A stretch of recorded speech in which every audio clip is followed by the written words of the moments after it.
On today's episode of Locked On Avalanche, it seems like we had the big problem that was the Avalanche goalie situation. Seems like that's heading in the right direction and potentially fixed. So, what's replacing that now? The power play. Let's talk about that. New episode of Locked On Avalanche coming at you.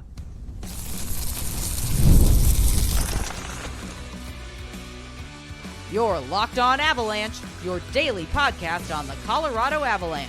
Part of the Locked On Podcast Network. Your team every day. All right, everybody, welcome to the Locked On Avalanche podcast, part of the Locked On Podcast Network, your team every day. I'm your host, Chris Maselli. With me, as always, Mr. Shaggy Von Doom, Kyle Sullivan. Thank you for tuning in, making this your first listen of the day. Always appreciated. And make sure you're following us on our social media outlets, LOPN_Avalanche on Twitter X, Locked On Avalanche on Instagram Threads, and Blue Sky. Questions, comments, concerns, and opinions, Locked On Avalanche at gmail.com. And follow us on our YouTube channel. Hit subscribe, get notified when a new show goes live. Make sure you subscribe to our Subtext. Link to that's in the show notes below. And when you do, chat with Kyle and I one-on-one. We get your opinion, everything Avalanche related, which we share in this very podcast. Like we will do very shortly here. We threw this out to our subtexters about the power play. So why not just dive right in, sir? I mean, we could talk about that game because that was a late game for us last night. We could dive in and do what we normally do and kind of just break the game apart and things we like, things we didn't like, this, that, and whatever. And some of that might come up in what we're going to talk about in the power play. But when something like that is going as wrong as it is, that's got to be what you lead with. So we threw that out to the subtext people about what do you do? What can you do to fix this? Because it has gone from literally the top of the mountain. They had the graphic during the game they broke it down in the 10 game segments, and your first 10, it was like 35%. Your next 10, it's down to 25 or 26%. And the latest 10, it's under 10%. I think it's like 9%. I think in December itself, it's like 6.5% or something like that. So we'll get the subtext people soon, but I'll throw it to you now. We'll talk about this because this is kind of the focus right now in Avalanche world. They are 1-for-18 in their last 7 games, just to make it a little bit shinier for you. Oh, that's not shinier. that's the. I mean, we are in the Christmas season. That is coal. Oh, that is what the Avalanche are getting right now. Is just coal when it comes to the power play. And it's so bad that you allowed Vancouver to score a shorthanded goal. Like it's that bad. Yeah, I mean, like it's clearly hurting you, right? Like power plays are what? Like I don't want to say they're like the free throw of hockey because free throws are insanely easy. I'm just like it's your advantage. It's the one time you get an advantage in hockey. You don't get a lot of those in hockey. So it like, you know, good is 25-30%. Good is failing more than you're succeeding in it, right? It's almost like there you go. It's batting average in baseball. You fail more than you succeed, but if you get 3 out of 10, you're an all-star. And it's the same for the power play.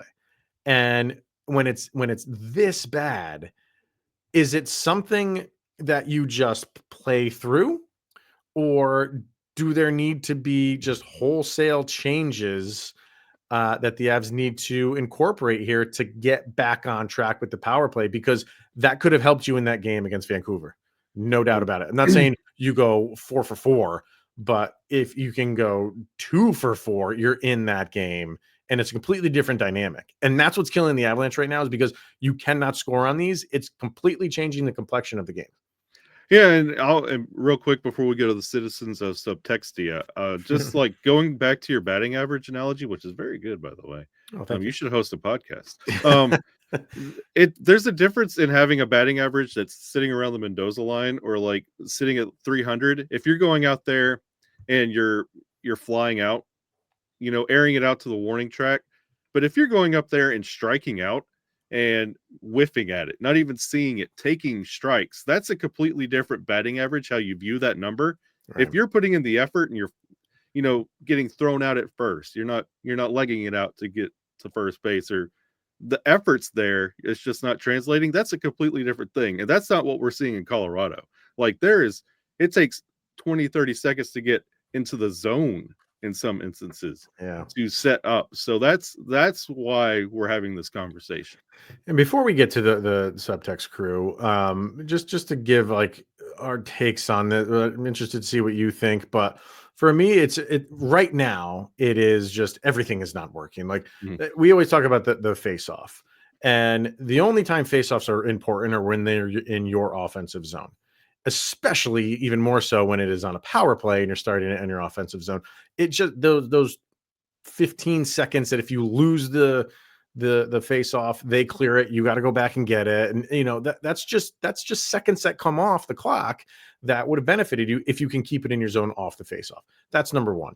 Number two is like, and I would always harp on them for the only play that they run in the drop back pass. I've given up on trying to think that's going to change. I just feel like that's what the Avalanche are going to do to try to gain the zone. I don't fault them for it because you're giving it to Nathan MacKinnon, who is, the all-world athlete in this sport. I have more confidence in not that he will do what he needs to do to get the puck in the zone. I would just like, and I've always said this about it, I would just like to have them give the opposition just a different look, just because it just keeps them honest. You know what I mean? Like it's like the fake handoff, the play action pass in football, just to give the defense, just to keep them honest a little bit. And in saying that, Kyle, when is the last time you feel like that cross ice pass that goes from Nathan MacKinnon to Miko Rantanen has either just happened where they've done it or it's worked? They're not even attempting that pass. And it's one, again, going back to like the play action thing, you might fail on it, but you have to do it because right now the other team knows that you're not even going to attempt it. So even if the first time you go out there and Nathan MacKinnon tries to get it over to, I'm not saying intentionally, have them pick it off, but at least make the attempt to pass the puck to Miko Rantanen. And if they knock it loose or if they redirect it and it goes, fine. At least you attempted it. And now it's in their head that they're going to try to do this. It might just open up other things and other lanes for you right now, because right now the Avalanche they're one-dimensional in the power play, where it's your big three are holding onto the puck for way too long. You're getting zero movement from really anybody. It's just simple. It's simple for, and they're not even getting tired on a penalty kill because you're not making them work for it. And I just feel like the Avalanche is waiting for that perfect pass, the perfect lane. It's never there. And you're seeing the numbers bear that out. Yeah, and I'm going to give you 2 follow-up points to your face-offs. In that Vancouver game, they were a frog's hair away from an even 50-50. They were 49.1 on the face-off dot. So there's a little improvement there. But when it comes to the face-off, I agree with you, because that's where the shorthanded goal came from. Nathan MacKinnon trying to get it over the blue line, kind of fumbling where the pass was going to go. They took it the other way and scored. And I would like to see that the Avalanche power play set up from a different point. Quit with the spreading it up on the blue line and passing around, waiting for something to open. Maybe quarterback it from Ovechkin's office, dump it around the net, work it that way, and make that your point, your focal point. Keep it deeper in the zone. I would like to see it set up somewhere different instead of just gaining the zone and then immediately doing the horseshoe pass until everybody falls asleep. Set up somewhere different. Gretzky's office, get behind the net and utilize it back there. Just something, another look, because insanity is doing the same thing over and over and over, expecting a different result. And this is literally insane what the Avalanche are doing right now. Yeah, you don't see them like that works for them sometimes when like Miko Rantanen has a puck behind the net or just off to the side of the net behind the net, and you can get something in the net front or even the bumper pass. You haven't seen them do that ever. So it's all just, we're going to let our big three guys and then shoot the puck on net. And then maybe hopefully Nichushkin or Colton or Middlestat or somebody can just kind of pick up a greasy goal here and there. What about this? And I was thinking about this, and I wonder why teams don't do this more. You can really only do it when you're at home and you have last change. But put your second unit out there first and only make them give them 30 seconds, 40 seconds, 45 seconds at the most. They'll be going up against the top penalty kill unit of the other team. And that's how you can match that up, because you can't really do it on the road. Maybe you could if whatever, but it would definitely work more at home because of the last change. And then after that 30, 45 seconds, you bring your top line out for a minute plus against their second unit, or a mixture of their second unit and first unit, and they're a little bit tired on the defensive end, and you have your first guys out there for the end of a power play. Why not? I think that's a really good idea. I'm like actively in the zone trying to disprove, and I think that's a great idea. And there's been times where it has to be that way because of long shifts, Right. But I don't see why this wouldn't be. I mean, what are you going to lose right now? What are you going to lose if you do this against San Jose right now? Exactly. Yeah. I mean, you're still getting, and the Avalanche run their top unit for a long time. They're that top unit pretty much will play the full 2 minutes or close to it, or you get that second unit coming out for like 15 seconds. So you wouldn't be able to do that. You'd have to give that first unit, because if that first unit wins a faceoff and is in the zone for a minute, hey, that's good. They're getting an opportunity. But the first time it clears, get your second unit out, which is technically your first, going up against their second power play penalty kill unit, and that's the advantage you. So why not? I'm trying to think of things to do differently where the Avalanche can just flip the script a little bit more, because like you said, you're just doing the same thing over and over again. And I think for the Avalanche, they're going to do that because they feel like our talent is too good for this to continue. I would agree with that, but are you just how long is it going to go on for? You don't know.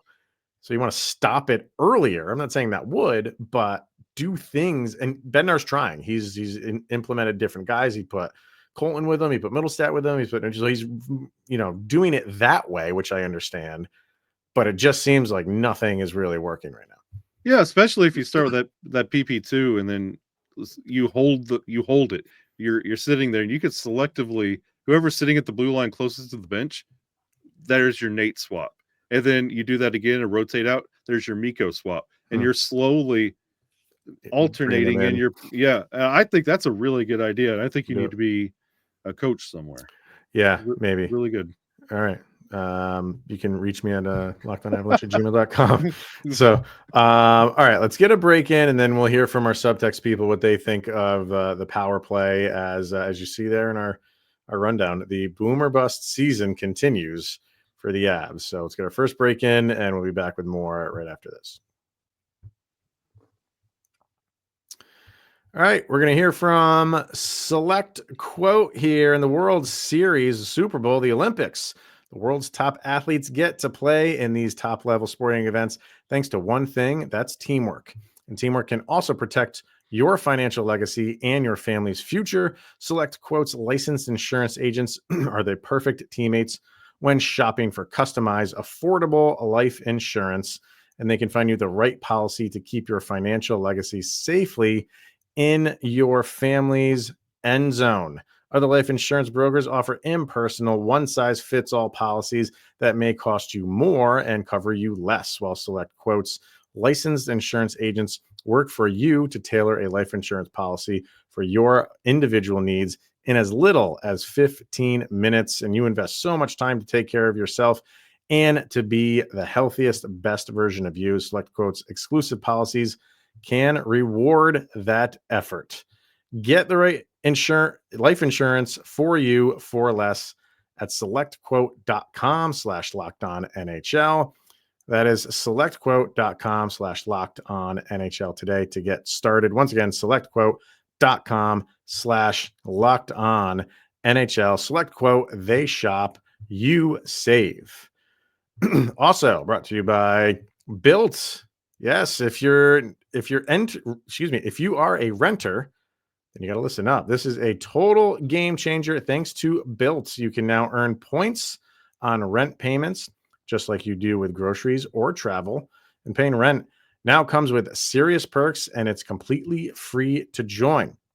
Earn valuable Built points on your rent and everyday spending at no extra cost. Redeem points towards flights, hotel stays, even future rent payments with over 500 airlines and 700,000 hotels in their program.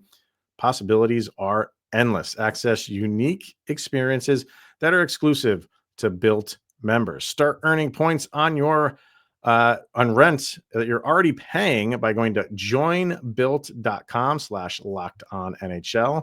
That's joinbuilt, BILT.com/lockedonnhl, and make sure to use the link so they know that we sent you to them. Don't wait. Start earning rewards today with Built.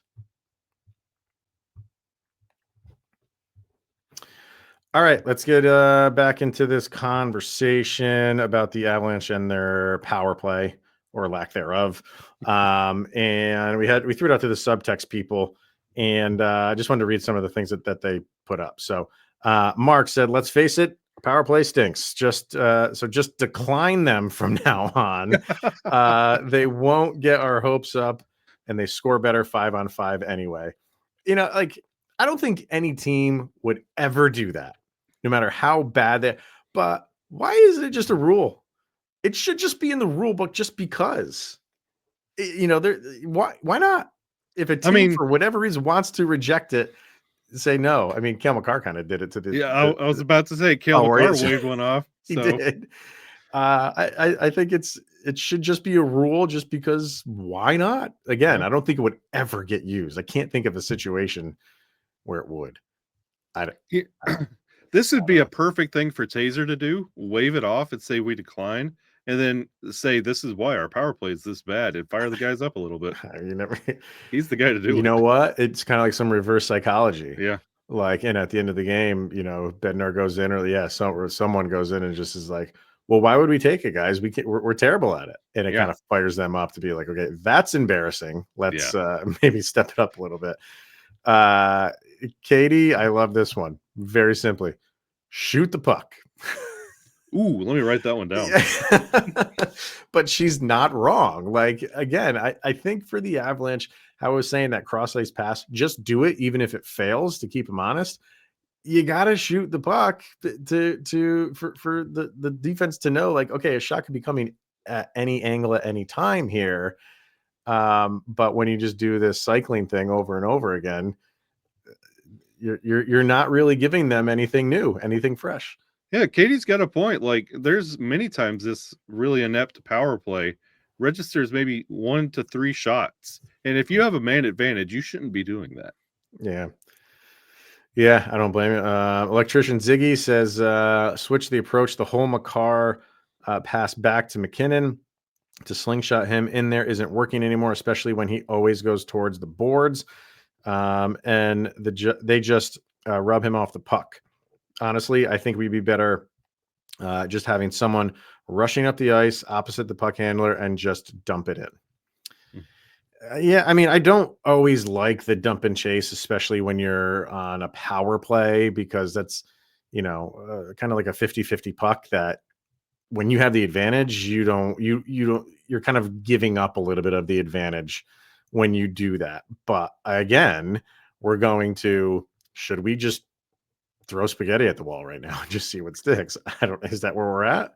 And I mean, the Vancouver forecheck was so, like, they were on point, and it's hard to dump and chase and press in those instances. Like, the Avs are trying. I think Vancouver would have erased that dump real quick. Yeah. Brandon says, here we go. Taking out the stars like Cale, Nate, Miko, and putting in the depth guys. The depth guys get ice time and the stars get rest. Also, send the message to the stars. You will get your spot back when I feel you're ready. Because it's not working. Wow. So you're almost like, kind of like we were saying, with like declining the getting the power play. You put those guys on the bench and be like, hey, we'll send the guys out there that we know are just going to do the work. with your depth guys. I don't know if you're really going to get any results in that. So your percentage is already in the tank. So sitting those guys and be like, hey, watch for a game. Oh, hey, they're more reverse psychology right there. Was this Ziggy that said this? Brandon said it. Brandon? Okay, yeah. Hey, Brandon, go ahead and tell Nathan MacKinnon that. Let me know how that goes. I know, right? That's the thing. It will never fly, but you're sending a message for sure. For sure. Send one back. He would too. He would not hold back. Madam Battle Axe, again, she's short and sweet. Burn it and start over. Zach said, I think they need obviously to shoot more. His high school coach said 2 to 3 passes, then shoot no matter what on the power play. Oh yeah, great one. That's a really good I think strategy. That that works at that level. I don't know if that works at an NHL level because they'll probably catch on to that. But again, you're onto something. Maybe not just a hard line of 2 to 3 passes, but if we get what we want in a cycle, you fire the puck on net. Even if you have a bad angle, we have guys there to clean up, and you're just looking for a rebound or something. So that's not bad, for a high school team. That's not the worst kind of setup. 2-3 passes and fire it. I like it. I say implement it. And if you could dodge a wrench, that one too. And then Joe says, I have no earthly idea. Watching that last night was painful. I'm not sure if it's time to scrap the whole thing or only run power plays at practice. Yeah, I mean, I'm sure they're working on this a lot, but are they concerned? I'm sure they're concerned right now. I don't know if they're concerned long term, because I just feel like the Avs feel like the skill that they have will figure itself out. But for it to go on for this long is odd, because you have so much talent. It's odd that it has gone this long of just total ineptitude. It is weird. It's a measured concern, because where the Avs are sitting in the standings, it's not like this is panic button inducing levels, but it's bad. No. You're 2-3 in your last 3. You've dropped 2 of your last 3. So eventually you're going to have to address it, but it's one of those things. We'll get to it when we do, and we'll figure it out when we do, but it'd be nice if it was now. But right. And this kind of goes to what we were in the second bullet point there on YouTube about this. Every season with the Avs, there's something that you can focus in on. Like, for a while, it's been injuries. Sure, that comes into play this year too. It does for every team. It was goaltending for most of the season up to this point. Too many men on the ice. Yeah. Obviously the power play has kind of supplanted the goaltending issue. If and when that gets fixed, you just feel like what's behind the power play that's going to be the problem for the Avs. Do you feel? I mean, we're mid-December, so there's a long way to go. There's 50 some games left. Do you feel like it will be just continued for the Avs this season, or will they get this? Because they haven't really had a time where they're on a stretch where they're just playing. I say a stretch. They've had moments where they're playing very good hockey. They had a 5-game win streak, I believe it was, early in the year. So they were playing well, and it just seems to be supplanted by issues. And then they have a really good game where you're like, man, like that's what we're used to. Or, this whole first period issue that they're having, but then in the same game, in the second period, they just turn it around. Is this boom or bust yin and yang team what we have for the Avalanche this year? Or will all of these things, kind of just smooth itself out, and you'll get these stretches of really good play that we've kind of been accustomed to for an Avalanche team? Yeah, that's the thing. Like, you can go on these incredible road trips, and you can beat superior talent, and you can have New Jersey games, and then you have Pittsburgh games, and then you have just weird, just lifeless games. There's no common ground. Like the 10-game stretches, there's so many highs and lows. It's hard to find your medium. So it's really rough. You'd like to see it start to get ironed out a little bit, but I guess we're just all in for the ride. You're right. That's kind of how I've been taking it. I was doing that with the goalie situation. Mm-hmm. Like I kind of gave up. Like, okay, I'm confident going into this game that they're going to play well. It's just like we'll watch and see. We'll watch and see how this game goes. If he starts, and going back to Georgiev now, like if he starts well and gets through that first period, probably going to have a good game. If it starts rough, we're in for a ride. And that's kind of like a microcosm of how the season has been for the Avs. And despite all that, they're in a playoff spot, not comfortably, but will their standing improve, or will it go down, or just kind of remain the same? Should we give up on feeling like this team can make a run for, I would say that maybe the division? Who knows what could happen in the division? That's a long haul at this stage in the game. But should we be resigned to, hey, let's get into the playoffs with a wild card spot right now, and that's pretty much the best that we can do? I don't think they feel that way.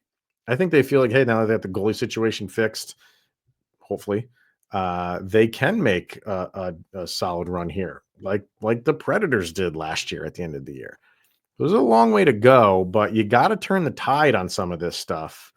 And right now it's the power play. And because when you score on the power play, that just lifts everybody up, and you just start playing well in different aspects of the game. And I think it's a common problem across the league. I don't think there's a single team with a single identity. I think everybody's kind of going through this right now. It's really rough because we're Avalanche fans and you expect so much more, but I think it's a universal problem across the league. Interesting. But let's look at the Avalanche, where they are in the standings right now, and the teams above them, or even if you want to go below them. Do we feel that, like, does any of those teams scare you? So let's get our last break in, and we'll kind of talk about that right after this. All right, let's hear from Prize Picks. And if you love sports, you're going to love Prize Picks. It's the best place to turn your sports knowledge into real money, whether it's hockey, football, or any of your favorite sports. Prize Picks makes it easy to get in on the action. And right now you can win up to, this is not a typo, sir, 1,000 times your money on Prize Picks. Plus, this holiday season, they're giving away $30 million in rewards during Picksmas, and offering 2 free picks in December. And when your pick hits, Prize Picks makes it easy to cash out, and you can get your winnings as fast as 15 minutes. There we go. This week on Prize Picks, we're looking at, the Avalanche are up. They got a back-to-back coming up, and the first one is against the Sharks, correct? Mm-hmm. So if I gave you an over-under on Nathan MacKinnon getting, remember, this is Alexander Georgiev, 5. Over. Forget. Doesn't matter what it is. I was going to say 5 shots on goal in that Sharks game. You take the over on that. Absolutely. Anything. I am so excited to watch this game. You don't even know. I think I'd agree with you there. So download the app today and use code LOCKEDONNHL to get $50 instantly after you play your first $5 lineup. That's right, $50 automatically over at Prize Picks. Run your game. So if you look at the standings right now, the overall standings, both divisions or both conferences, excuse me, the Avalanche right now are in 13th place. They are at time of recording. Yeah.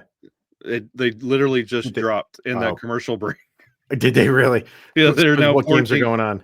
Tampa just jumped them for 13. Okay, so 14th. All right, there we go. See, I literally watched it in front of my eyes. This is on the fly. All right, yeah. So Tampa won. So they're tied with Tampa in points, though. So then, because Tampa would have 36, which is what the Avalanche have, but Tampa has 4 games in hand on them. Yeah. Is that real? God, thanks NHL for this wonderful schedule. All right, so 14th, we'll say, yeah. So, but tied with points. So you look at the teams above them right now, and east or west, it doesn't matter. And I guess this is just a general question, but who are the teams in the league that scare you right now? And do you feel like the Avalanche are better than those teams that possibly do scare you? Well, see, and that's what I was kind of hinting at in the last segment. This Vancouver team that just made Colorado look lifeless, they lost to the Boston Bruins. Got That have crushed by the Bruins. Yeah, the Boston Bruins really don't have an identity. They're on their second coach and on second life going through this season, and they beat the Canucks, and the Canucks beat the Avalanche. So if you're playing that game, it's a really slippery slope because like Winnipeg. By the way, we were talking about this earlier. Does anybody happen to know who the second best team in the National Hockey League is right now? That'd be the Washington Capitals. It's crazy. That's crazy. That's the state of the league, and they're 1 point behind the Winnipeg Jets that had a record monumental start to the season. So when you're looking above and below, this could change within a week. With just who's hot, who's not. Like the Devils, they're sitting at 5th. They're either hot or they are lifeless. You have the Toronto Maple Leafs sitting at 8. What have they done this year? Have you heard a single peep out of the Maple Leafs? Yeah, I mean, well, I pay attention to the Maple Leafs for some reason. Like I'm one of those guys that want the Maple Leafs to do well. I know I'm probably in the minority of non-Maple Leaf fans, but I do kind of pay attention to them. And with Matthews out for as long as he was, they played good hockey without him. And now he's back, so he's only helping them. But I think people just have that thing with the Maple Leafs of like, I don't care what you do in the regular season. I don't care at all. You have to do it in the postseason. So when we get there, it's almost like a Valnichuskin thing. Yeah. We got to see, can you keep your head on straight when you get to the playoffs? Same thing with the Maple Leafs. So yeah, but maybe you're right. Like in that, are a lot of people talking about them? No, then they're sneakily up there in 7th or 8th spot right now. So they're doing what they need to do. But your teams, like your top 3 teams right now, Winnipeg, Washington, and Minnesota. 3 teams that people did not even think were going to be anywhere near there. Probably all 3 of those teams, a lot of people were picking to not even make the playoffs. And you have those are the top 3 teams in the league right now. And you mentioned like, yeah, you have lost to Vancouver. You lost to Tampa. You lost to teams below you. Columbus. Thank you. You've beaten teams. You beat the Capitals. Yeah. You know what I mean? You beat the Devils. So like it's that's what makes hockey great is it doesn't matter if a team is above you or below you. You can take those wins against the top teams and be like, we beat that team. But then it's like the NCAA tournament where it's like the good wins and the bad losses. And the Avs have those for sure. They have both of those. And I think this is just the state of the National Hockey League right now because we saw the Boston Bruins have the best season of all time and then not advance in the playoffs. And I believe what you were saying about the Toronto Maple Leafs is a shared philosophy with all 32 teams. This is why Bednar preaches the 10-game stretch mentality. As long as you're holding your head above water and you are going to make the playoffs, make your impact in the postseason, just get there. And it feels like all 32 teams are just getting there. After what Boston did, and what was their reward for having such a great season? You win the regular season, that's a banner in Nashville. But for the rest of the league, like, it's not going to do you anything. Get in the playoffs and make your impact there. And I feel like that is why your standings look the way they do, is everybody's just trying to get there, maintain and get there. Yeah. I wanted to bring this up too, because I just find it funny, the way that it's been handled by the Avalanche, like the rough start, the goalie situation, stuff like that. They obviously went out, made moves to address it. And you look at the team like the Rangers, who I felt like when they first started like hitting a rough patch, seems like they just folded. And you heard things from like Chris Drury, like, oh, we're open for business. And I'm like, you've had a bad 5-game stretch, dude. Like, what, we're phoning it in already. Healthy and scratching Capo Caco. Yeah. And now, you trade Trouba, which that was in, last year they were talking about that. But to me, it just felt like they went to this is not fixable way too early, and that's a terrible thing for a team to hear. And they're not going to go out and play the way that they should, and it's impacted them till this very day. It's still they were playing as we're recording this against the Predators. They're currently losing 1-0 to the Preds, who's another team that we thought was going to be in like a Washington Capital spot right now. That game is 1-0. Two teams going head to head that you thought were going to be in different situations than they were right now. And that should make Avalanche fans feel a little bit better about their situation. The Nashville and New York Rangers story. Like one team extremely overreacting, one team putting all their chips on the table for a season and not panning out. Like you've had to make minor tweaks to this team and you're still doing okay. Like you're going to have these weird, we reference these games all the time, like your weird, like Tuesday night, Monday night game where you drop it and you're never going to think about that Vancouver game ever again, unless your name is Kiefer Sherwood. You're never going to think about this game ever again. And that's just how it's going to be. Mm-hmm. But there are other teams that have a lot worse and they thought they were going to be in a lot better spot. The Avs are just holding their own. And I think we're all going to be holding our own until the playoffs. So, and we'll kind of finish up with this. It always goes to, do you think this team can beat you in 7 games? So, the teams that are above the Avalanche right now, and again, East or West Coast, do you feel, I'm not trying to say the Avalanche are, playing the way that they want to play, but when you get to the playoffs, it's a different animal. What are the teams that kind of scare you here that, they could give the Avalanche a series in the postseason? It sounds ridiculous to say out of the now 13 teams that sit in front of Colorado, the only team that really scares me two teams that scare me in a 7-game stretch would be Winnipeg and Dallas. I mean, the way Winnipeg is playing, and I shouldn't do this, but look what you did to them last year. And for the most part, it's the same team. But they've thought about that all year long. They have. That's true. Yeah, they want some retribution there for sure. Vegas is always a tough team to go against. As much as I dislike that franchise, you have to give them credit for being a tough out, and they are. The Kings are playing excellent hockey right now. Yeah. But for the Kings, I want to see that over the course of a whole season because they go through pockets of we don't even know how to skate. But they have really turned the corner this year and they're playing fantastic hockey. Obviously, the Panthers, I think the Panthers are in the mode of like, just get us to the playoffs. They're playing very good hockey, but they don't need to be the President's Trophy winners anymore. They don't need to do that stuff. And of course, Dallas.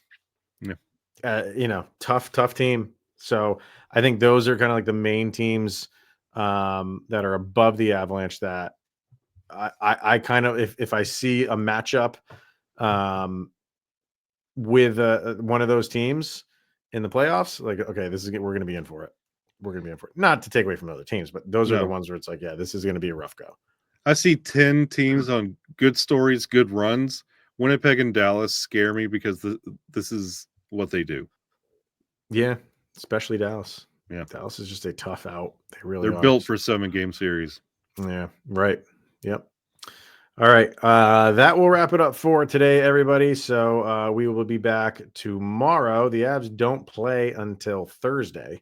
So we'll have another episode tomorrow. Anything going on in Avalanche Nation, we're going to talk about it here. So tune in for that. But thank you for tuning into this one and making it your first listen of the day. Always appreciated. He's Mr. Shaggy Von Doom, Kyle Sullivan. I'm Chris Maselli. This is the Locked On Avalanche podcast. We'll see you guys tomorrow. And thanks for tuning in. And you got through another 24 hours where Sidney Crosby's that much closer to becoming a Colorado Avalanche. He's a 19th.